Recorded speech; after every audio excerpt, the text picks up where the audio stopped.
Good morning, VC. It's Steve Whitty here again. Do some more another video of my latest recent finds, volume 29, I believe. I'm going to record quite a few videos today, just in order to sort of catch up a little bit on myself, and then I'll just post them during the week. Also, with Christmas coming up, time's a little bit tight at the moment, so this first one, quite a lot are charity finds, and this was due to the fact that the local St Giles Hospice shop was closing down because its lease had run out, and there was some records up for sale.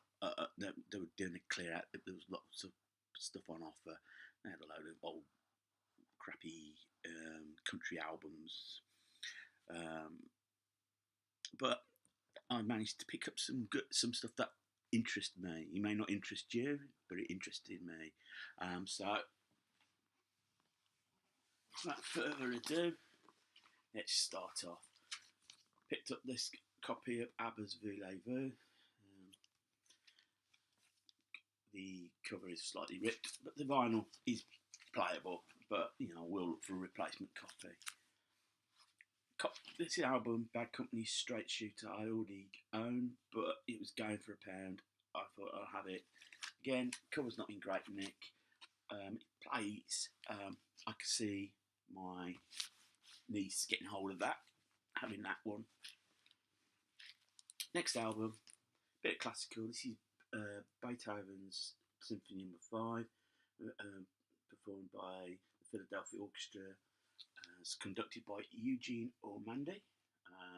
So side one is the beginning part of Symphony No. 5, and side 2 follows the conclusion. Then you've got some other Beethoven minuetting for Else and Turkish march from the Ruin of Athens.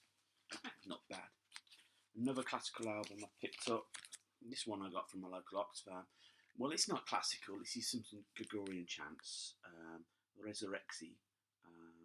This is for the Benedictine monks of the Abbey of St Maurice and St Meur Clairvaux in Luxembourg. Some cheesy pop. Carpenter's self-titled album. The reason I picked this up is it's got Superstar on it. It's my favourite Carpenter's track, written, penned by Leon Russell and Bonnie Bramlett. See, Leon Russell passed away recently, and it is what it is. It's good pop music, Yes, there's a cheese element, and when you look at the haircuts, particularly Richards, pudding bowl, doesn't really describe it, but it's a good album all the same. I think there's nothing wrong with a little bit of Carpenter, a little bit of cheese now and again. Some North 70s pop. This is David Essex, his self-titled album. Now, gatefold on the CBS, and it's too big. Sort of happy-go-lucky pose there. And that's what he came across, was a bit of a happy-go-lucky guy.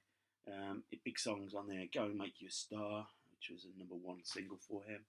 And Stardust, which was the title song from the movie of the same name.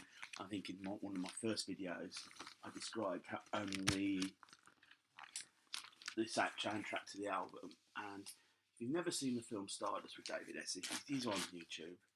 Somebody has put the copy on. It's worth watching it, but I'd watch That'll Be the Day first, which it sort of links in.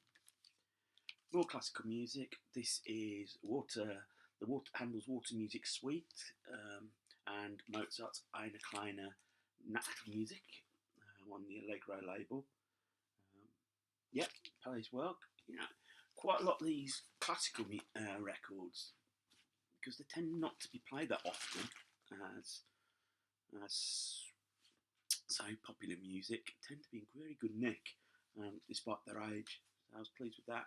Another one I was well pleased to pick up was Mendelssohn's Fingal's Cave, the overture of the Hebrides, Opus 26, Symphony No. 3 in minor, and also got Symphony No. 3 in minor, Opus 56, performed by the London Symphony Orchestra, conducted by Peter Mag.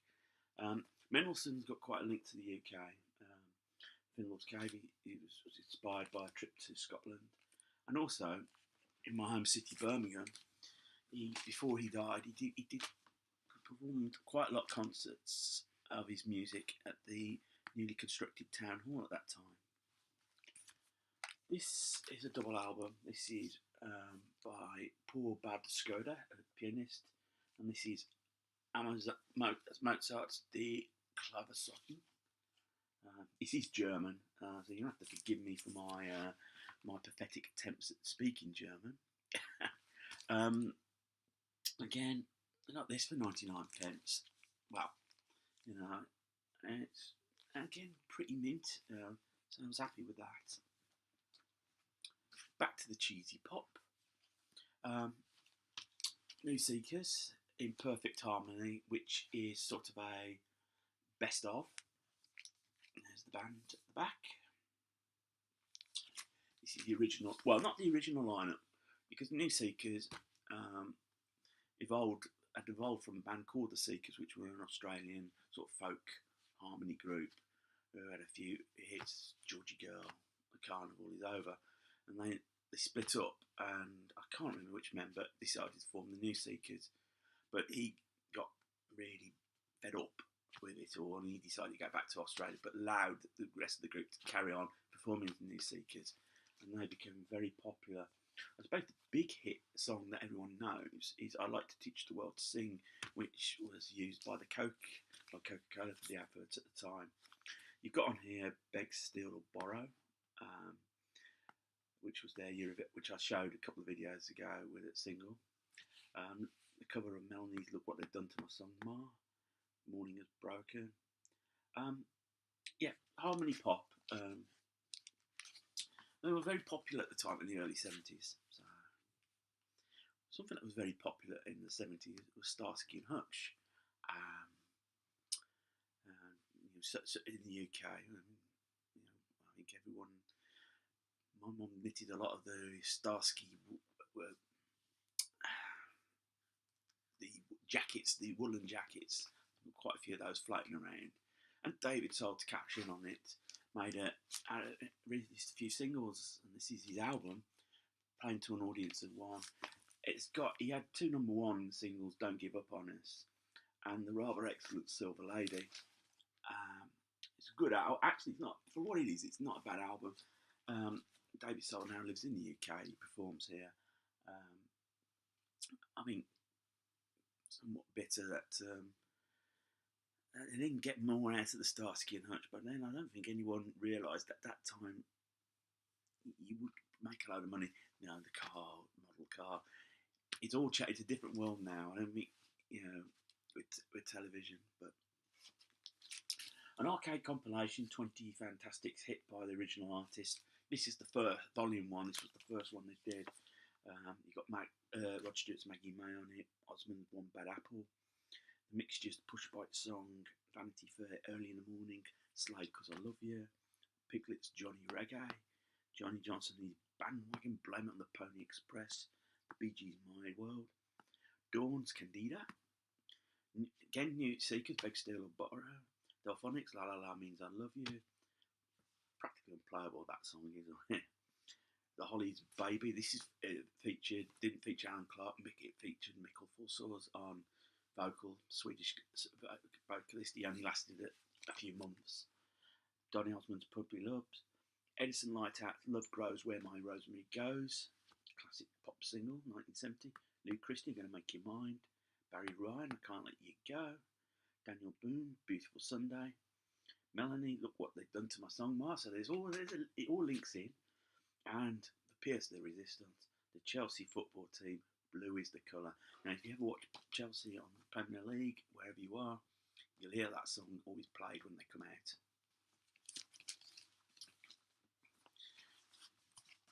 And then I managed to pick up this box set, Classical Gold 2. It does what it says. It's recorded by the Royal Philharmonic Orchestra, conducted by Frank Shipway, with special guest orchestras.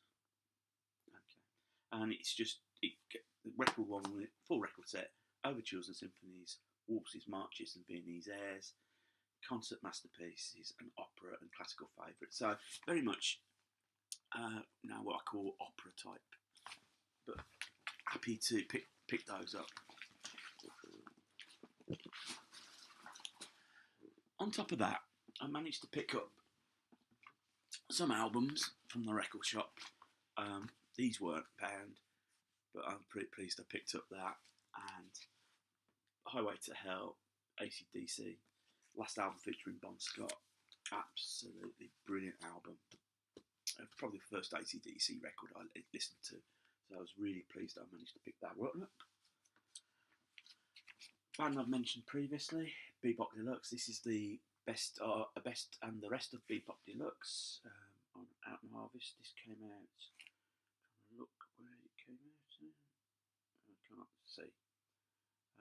About 1978, 79. I think this came out just after this split up. Yeah, it's got all of the stuff on there. It's probably a good place to start if you haven't heard any Bebop Deluxe before. Next up, Hawkwind X In Search of Space. This was the second album. You've got the cover. You open it. Be careful how I open this. It's sort of complicated cover. Opens up. You've got the band at that point. This is pre-Lemmy. And I think you drop that down like so, and there's your record.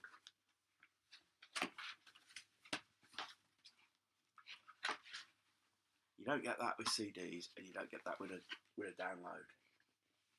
Trouble is, it's a pig to put back together. And if that wasn't enough, on the back you've got a blurred image of Stacia dancing. What more can you ask for £6? And it plays as well.